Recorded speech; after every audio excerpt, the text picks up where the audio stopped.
Welcome to Afrika Tuungane, United States of Africa. This is a flagship program under Honorable Media Africa in this special month in Africa. 2025 Africa Month, Africa Week, Africa Day.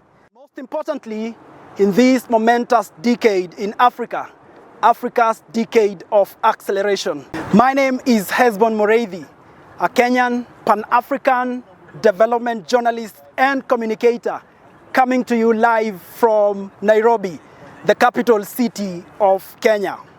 Afrika Tuungane is on a mission to seek and find solutions to 4 intergenerational problems and challenges in Africa. The problem and challenge of African unity, umoja wa Afrika na wa Afrika. 2. The problem and challenge of intra-African trade, biashara, uuzaji na ununuzi ndani ya Afrika. 4 years after the official launch of One African Market under the African Continental Free Trade Area, intra-African trade, which is trade between and amongst African countries, remains at a low of 15%. We should do whatever it takes to promote intra-African trade to at least 40% in this decade of acceleration. 3.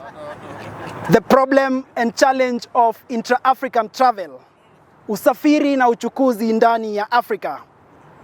To date, only 28% of African countries offer visa-free entry to visiting African nationals.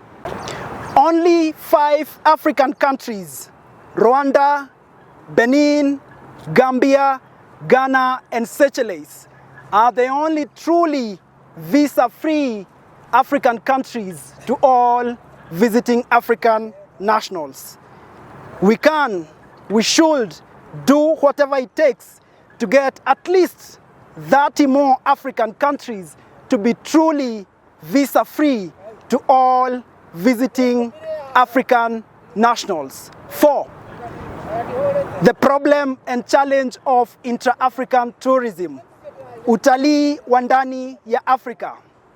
To date, intra-African tourism, or the tourism within Africa by Africans, stands at a low of 30%.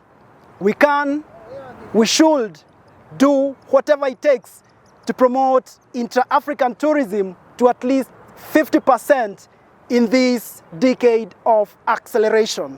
Africa's founding fathers, during the historic first Conference of Independent African States on May 1963 in Addis Ababa, Ethiopia, they were all clearly in agreement on the need and urgency to find solutions to these 4 problems and challenges.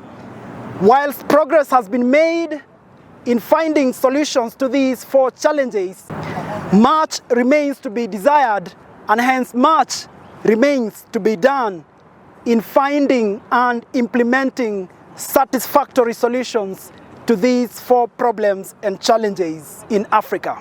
Afrika Tuungane is hereby petitioning the African Union Assembly of Heads of State and Government to unite Africans through one common African language.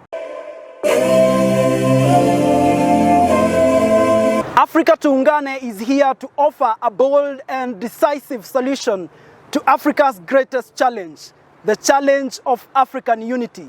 A solution which, when implemented, shall give the much needed impetus in solving the problems of intra-African travel, intra-African trade, intra-African tourism, and to any other problem and challenge that has been arising from the continued disunity of Africa, African states, and Africans. Afrika Tuungane proposes the promotion of one African language to become a common language and lingua franca for all Africans.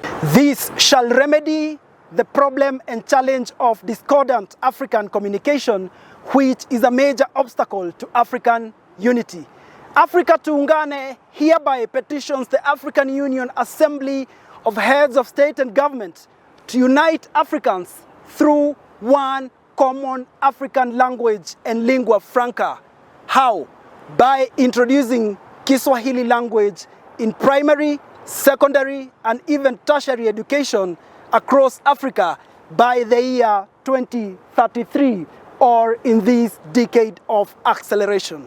It is untenable and counterproductive for Africa and the African Union to continue envisioning and working towards African unity while Africans remain and continue to be segregated and disconnected from each other through discordant and alienating colonial languages and speech communities.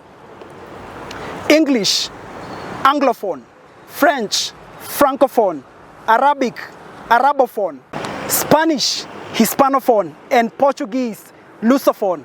These are colonial languages and speech communities imposed on Africans by former colonial powers to divide and segregate Africans in order to propagate colonialism during the colonial era and neocolonialism today. Nothing can connect and unite people faster and easier than a common language.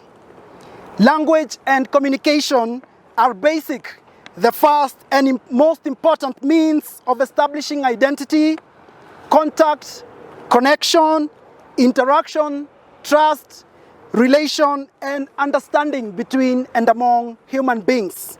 Indeed, this has not and cannot be achieved in Africa as long as we Africans remain disconnected and divided by colonial languages and linguistic imperialism imposed on us through colonialism.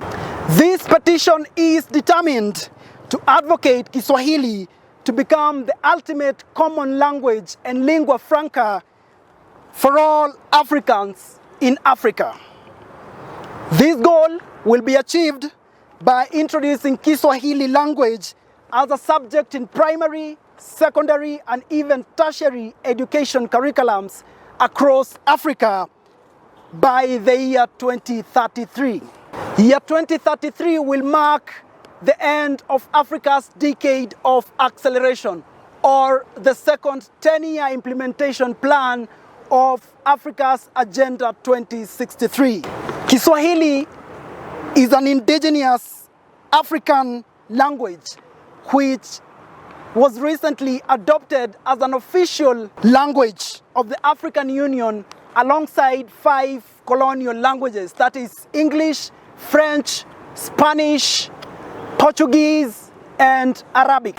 Article 25 of the Constitutive Act of the African Union, the act upon which the African Union is established, states that, and I quote, "The working languages of the Union and all its institutions shall be, if possible, African languages." Key objectives of the African Union, according to this very act, is to, and I quote, "promote and defend African common positions on issues of interest to the continent and its peoples." And another objective, quote, "achieve greater unity and solidarity between the African countries and the peoples of Africa." Kiswahili is an African language, and by extension an African common position by virtue of being the only official African Union language that is African. Africa is home to nearly 3,000 different languages, and therefore the need for a common language and lingua franca for Africa and Africans is indeed and evidently an issue of great interest and urgency for Africans and Africa. The greater unity and solidarity between the over 1.5 billion Africans across 55 African states, as envisaged in the Act, cannot be achieved without a common language and, by extension, an African lingua franca. Therefore, dear fellow Africans, promoting and advocating for the only African Union official language that is African to become a common language and lingua franca for all Africans is a feasible and strategic decision for the African Union to make. An African lingua franca will create an African speech community and linguistic unity, and practically spur African integration, coexistence, belonging, unity, collaboration, and synergy, the much needed impetus towards actualizing the aspirations and objectives of Agenda 2063.